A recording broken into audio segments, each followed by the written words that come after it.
생활하는 우리들에게 가장 중요한 것은 무엇일까요?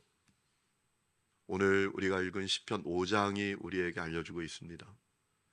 하나님을 신뢰하고 하나님을 갈망하는 것이다 라는 것이에요. 여러분, 신뢰 없이 하는 신앙생활을 어찌 신앙생활이라 할 수 있겠습니까? 신앙생활이란 신앙의 대상인 하나님을 신뢰하는 것이죠. 믿으시죠? 하나님의 존재, 하나님의 성품, 하나님의 능력, 하나님의 역사를 신뢰하는 것이죠.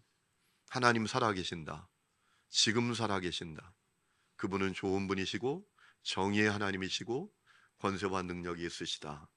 지금도 일하신다. 이 사실을 신뢰하는 것이 믿음의 길을 걷는 것이 아니겠습니까? 그것 없이 신앙생활을 한다고 해도 그것이 신앙생활이겠습니까? 그렇죠? 여러분, 그렇게 하나님을 신뢰하는데 어떻게 하나님을 갈망하지 않을 수 있겠습니까? 여러분, 사람은 다 자신이 신뢰하는 것을 갈망하지 않습니까? 사람들이 그렇게 돈을 갈망합니다. 제가 언젠가 어느 가게에 개업하는데 개업 예배 드리러 갔다가 어떤 분이 보낸 화분을 하나 보게 됐어요. 축하 화분이죠. 거기 그렇게 적혀 있더라고요. 돈 세다가 지치라, 이렇게 써 있더라고요. 돈 세다가 지쳐라. 사람들이 그렇게 돈을 갈망하잖아요. 여러분, 왜 그렇게 돈을 갈망하죠? 돈을 신뢰하니까. 돈이 내 인생을 책임져 줄 수 있다. 또 사람들이 성공을 갈망합니다. 왜 그렇게 성공을 갈망합니까? 성공이 내 인생을 보장할 수 있다고 믿기 때문에 성공을 신뢰하니까 성공을 갈망하지 않겠습니까? 그렇다면 오늘 여러분은 하나님 신뢰하고 계십니까? 하나님 갈망하고 계십니까? 오늘 말씀을 보면 다윗은 하나님을 신뢰하고 갈망했구나라는 사실을 확인할 수 있습니다. 여러분, 1절에 보면 다윗이 주님 내 말에 귀를 기울여 주세요. 주님 내 마음을 알아주세요. 또 2절에 내 부르짖는 소리를 좀 들어주세요 라고 해요. 우리 1절 2절 같이 읽으실까요? 시작. 여호와여 나의 말에 귀를 기울이사 나의 심정을 헤아려 주소서. 나의 왕 나의 하나님이여 내가 부르짖는 소리를 들으소서. 내가 주께 기도하나이다 라고 했습니다. 하나님, 내 말에 귀를 기울여 주세요. 하나님, 내 심정을 좀 알아주세요. 하나님, 내가 부르짖는 소리를 좀 들어주세요 라고 주님께 호소하고 있어요. 주님을 갈망하는 겁니다. 여러분, 3절에 보면 다윗이 하나님을 얼마나 갈망하는지 아침에 일어나 하나님께 기도한다라고 했습니다. 여러분, 3절에 여호와여 아침에 주께서 나의 소리를 들으시리니 아침에 내가 주께 기도하고 바라리이다라고 했습니다.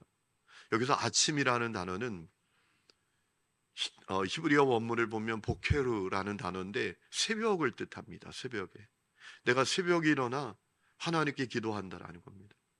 여러분, 하나님을 갈망하니까 새벽에도 눈이 떠지는 거예요. 저는 지금도 장경동 목사님이 말씀을 전하시다가 하셨던 얘기가 잊혀지지 않아요. 그랬다라는 겁니다. 애인이 있어요. 군대 갔습니다. 근데 어느 날 그 남자친구가 여자친구에게 전화를 했어요. 자기야, 내가 오늘 부대 이동을 하는데 서울역에 지나가. 서울역에서 1시간 우리가 대기했다가 그런데 새벽 4시 반에 도착해서 5시 반까지 1시간 대기했다가 자기야, 그러니까 새벽에 서울역으로 좀 나올 수 있어? 라고 연락이 왔단 말이에요. 여러분, 그러면 어떻게 반응할까요? 그럼 내가 나가지. 새벽은 문제야. 그런데 여러분, 이랬다면 어떻게 될까요? 나는 새벽형 인간이 아니야. 내가 어떻게 새벽에 나가? 우리 낮에 화날 때 만나. 여러분, 한다면 사랑의 관계가 맞냐라는 거예요. 사랑한다면 갈망하는 것 아니겠냐라는 겁니다. 새벽에 일어나 기도합시다라고 하면, 아, 목사님, 저는 새벽형 인간이 아니에요. 저는 몸이 피곤해요.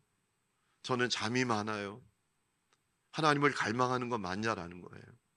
다윗이 얼마나 하나님을 갈망하는지요. 그가 새벽에 일어나 하나님께 기도한다라고 했습니다. 여러분, 다윗이 이렇게나 하나님을 갈망했던 이유가 뭡니까? 그가 하나님을 신뢰했기 때문입니다. 어떻게 하나님을 신뢰했습니까? 다윗에게 하나님은 어떤 분이십니까? 그는 하나님을 정의의 하나님이라고 신뢰했어요. 그래서 4절에 보면 주님은 죄악을 기뻐하지 않으시고 악의 주와 함께 있지도 못한다라고 하지 않습니까? 우리 4절 같이 읽어보실까요? 시작. 주는 죄악을 기뻐하는 신이 아니시니 악의 주와 함께 머물지 못하며 라고 했습니다. 여러분, 주님은 정의의 하나님이십니다. 의로운 하나님이십니다. 공의의 하나님이십니다. 악이 주님과 함께 있지도 못한다라고 했어요. 또 5절에 보면 교만하여 하나님 두려워하지 않고 악을 행하는 자들은 주님 앞에 설 수도 없고 하나님은 악한 자들을 미워하신다라고 고백했습니다. 우리 5절 같이 읽어보실까요? 시작. 오만한 자들이 주의 목전에 서지 못하리이다. 주는 모든 행악자를 미워하시며 라고 했습니다. 오만한 자들. 여러분, 사람이 왜 오만합니까? 왜 교만합니까? 하나님 두려워하지 않으니까, 하나님을 경외하지 않으니까 교만해서 죄를 짓는 것입니다. 하나님을 경외해 보세요. 하나님 앞에 두렵고 떨리는 마음을 가져보세요. 죄가 미워지거든요. 하나님을 두려워하지 않으니까 악해지는 겁니다. 죄 짓는 겁니다. 하나님께서 그런 사람들이 하나님 앞에 설 수도 없다라고 했습니다. 또 6절에 보면 그런 자들을 결국 심판하신다라고 했습니다. 6절에 거짓말하는 자들을 멸망시키시리이다. 여호와께서는 피 흘리기를 즐기는 자와 속이는 자를 싫어하시나이다 라고 했습니다. 또한 다윗은 하나님이 사랑과 긍휼이 많으신 하나님이시다라는 사실을 신뢰했습니다. 여러분, 7절에 보면 자기는 자격이 없지만 하나님의 풍성한 사람을 힘입어 그 사랑을 믿고 주님께 나아가 성전에서 엎드려 예배한다라고 고백하잖아요. 7절 말씀 보세요. 우리 같이 읽습니다. 시작. 오직 나는 주의 풍성한 사랑을 힘입어 주의 집에 들어가 주를 경외함으로 성전을 향하여 예배하리이다. 아멘. 다윗이 성전에 나가서 엎드려 예배하는 이유는 다른 것 아닙니다. 하나님의 사랑과 그 무한한 인자하심에 힘입어서 나아가서 예배할 수 있다라는 겁니다. 내 의로, 내 자격으로, 내 공로로, 내 결심으로 나가는 게 아니라 하나님의 사랑을 힘입어서, 그래서 예배 자리에 나가서 엎드려 예배한다라는 거예요. 하나님은 인자와 사랑이 많으신 하나님이시다라는 사실을 이 다윗이 신뢰했던 것입니다. 여러분, 그뿐만 아니라 다윗은 어떻게 하나님을 신뢰했는가 하면 당신의 자녀들에게 좋은 것을 주시는 것을 그는 신뢰했습니다. 여러분, 11절에 보면 주님께 피하는 사람들은 다 기쁨과 즐거움을 누리게 될 것이다 라고 했어요. 주님이 그들을 보호해 주신다라고 했습니다. 우리 11절 같이 읽어보실까요? 시작. 그러나 주께 피하는 모든 사람은 다 기뻐하며 주의 보호로 말미암아 영원히 기뻐 외치고 주의 이름을 사랑하는 자들은 주를 즐거워하리라 라고 했습니다. 주님께 피하는 사람들에게 기쁨과 즐거움을 주시고 그들을 보호해 주신다라는 겁니다. 그리고 12절에 보면 의롭게 살아가는 당신의 자녀들에게 복을 주시고 큰 방패처럼 은혜로 보호해 주신다라고 했습니다. 12절 말씀 보세요. 여호와여, 저는 의인에게 복을 주시고 방패로 함같이 은혜로 그를 후위하시리이다 라고 했습니다. 여러분, 오늘 12절 말씀이 참 의미 있는 말씀이에요.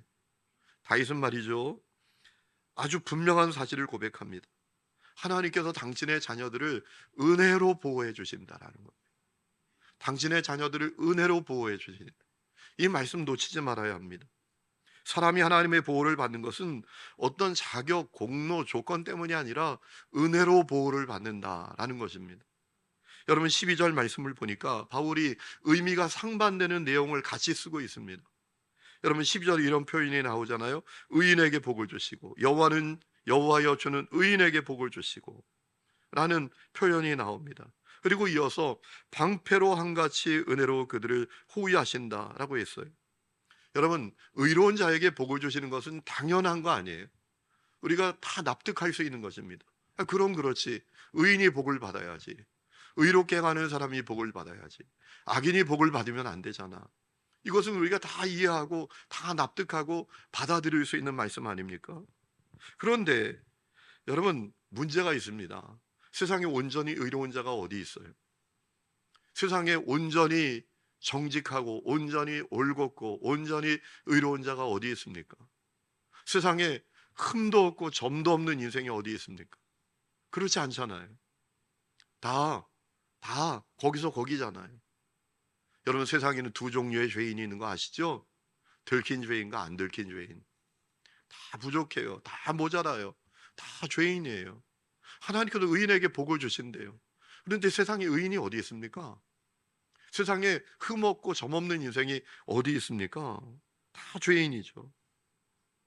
그러므로 이 세상에 의로움으로 복을 받을 사람은 한 사람도 없습니다. 다윗이 이 사실을 잘 알았습니다. 그래서 하나님이 의인에게 복을 주시고 라는 말씀에 이어서 은혜로 그들을 호위하신다라고 했습니다. 12절 말씀 대단히 중요한 말씀이에요. 같이 한번 읽어보실까요? 시작. 여호와여 주는 의인에게 복을 주시고 방패로 한같이 은혜로 그를 호위하시리이다 라고 했습니다. 여러분, 은혜로 사람들의 방패가 되어서 그들을 하나님께서 친히 보호하신다라는 겁니다. 은혜로. 여기 은혜라는 단어는 원문을 보니까 어떤 단어인가 하면 호추라는 단어인데요. 이 뜻이 어떤 의미인가 하면 호의, 은총, 기꺼이 받아들임 이런 뜻입니다. 이게 무슨 얘기입니까? 하나님께서 자격 없는 사람들, 정말 모자란 사람들, 부족한 사람들, 그들을 기꺼이 받아들여 주시고 그들을 용납하시고 그들을 사랑하셔서 그들에게 은혜를 베풀어 주신다라는 겁니다. 여러분, 이 말씀이 얼마나 은혜가 되는지 몰라요. 다윗이 이 믿음이 있었어요. 내가 하나님의 보호를 받는 게 내 자격이 아니야. 내 공도가 아니야. 내가 하나님을 위해서 대단한 일을 했기 때문이 아니야. 하나님께서 은혜로 12절 다시 보세요. 방패로 한같이 은혜로 그를 호위하신다. 은혜로 받아주시는 거예요. 부족하지만 받아주시는, 부족하지만 기꺼이 여겨주셔서 그들의 방패가 되어주신다라는 것입니다. 여러분, 이 믿음이 다윗에게 있었어요. 그래서 그는 하나님께 요청합니다. 8절에 보면 원수들이 지켜보고 있으니까 주님, 주님의 의로 나를 인도해 주십시오. 내 앞길을 열어주십시오 라고 기도해요. 여러분, 8절 말씀 보세요. 여호와여 나의 원수들로 말미암아 주의 의로 나를 인도하시고 주의 길을 내 목전에 곧게 하소서라고 했습니다. 지금 내 원수들이 나를 보고 있어요. 주님, 그러니 하나님의 정의를 나타내 주세요. 내 길을 열어주세요 라고 기도했던 겁니다.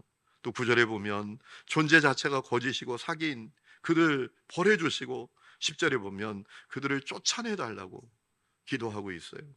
여러분, 9절과 10절 보십시다. 그들의 입에 신실함이 없고 그들의 심중이 심히 악하며 그들의 목구멍이 열린 무덤 같고 그들의 혀로는 아첨 하나이다. 그러니까 이 대적들이 존재 자체가 악이에요. 그들의 존재 자체가 죄덩어리예요. 그러니 하나님, 그러니 그들을 벌해 주십시오.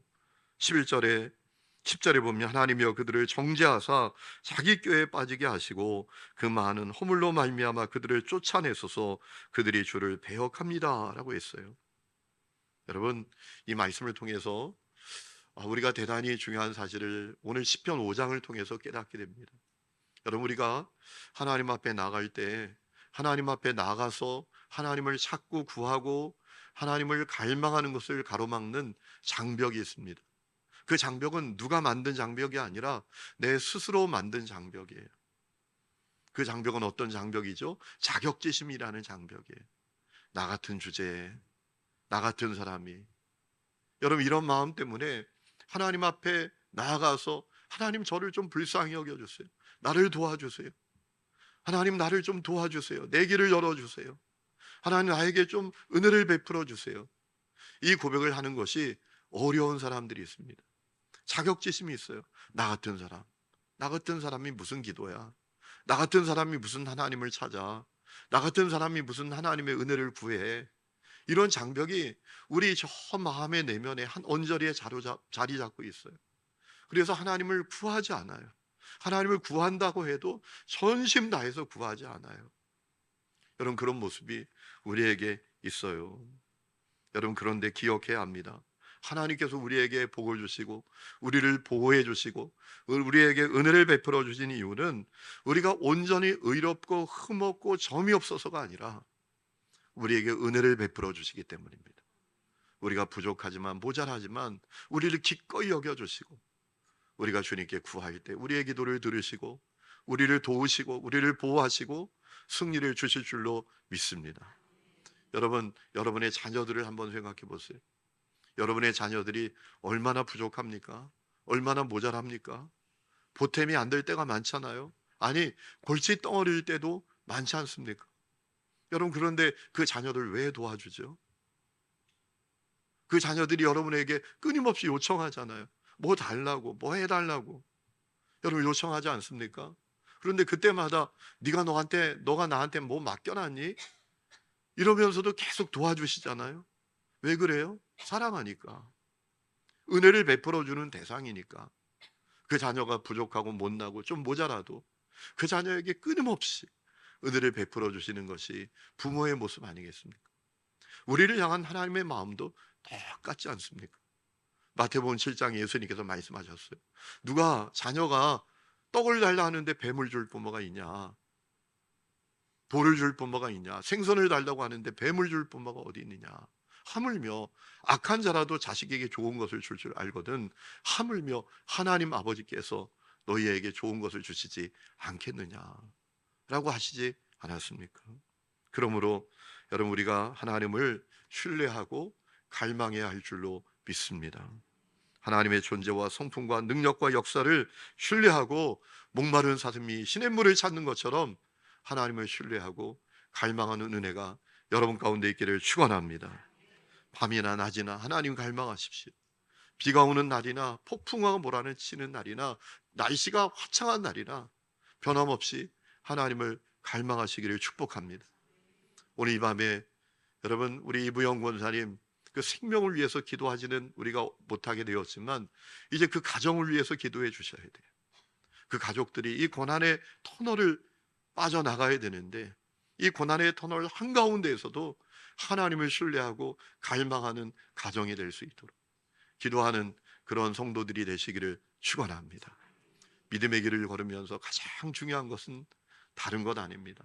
하나님 신뢰하는 겁니다. 신뢰한다면 갈망하는 것입니다. 여러분 하나님 신뢰하지 않는 게 신앙생활입니까? 그건 신앙생활 아닙니다. 신뢰한다면 갈망하게 되어 있습니다. 하나님 그런 사람들을 주목해 보십니다. 시편 118장 4절 5절에 제가 아주 좋아하는 말씀이 있습니다. 이렇게 되어 있습니다. 여호와를 경외하는 자는 말하기를 그의 인자하심이 영원하다 할지로다. 내가 고통 중에 여호와께 부르짖었더니 여호와께서 응답하시고 나를 넓은 곳에 세우셨도다. 여러분 이 말씀이 여러분에게 실현되기를 축원합니다.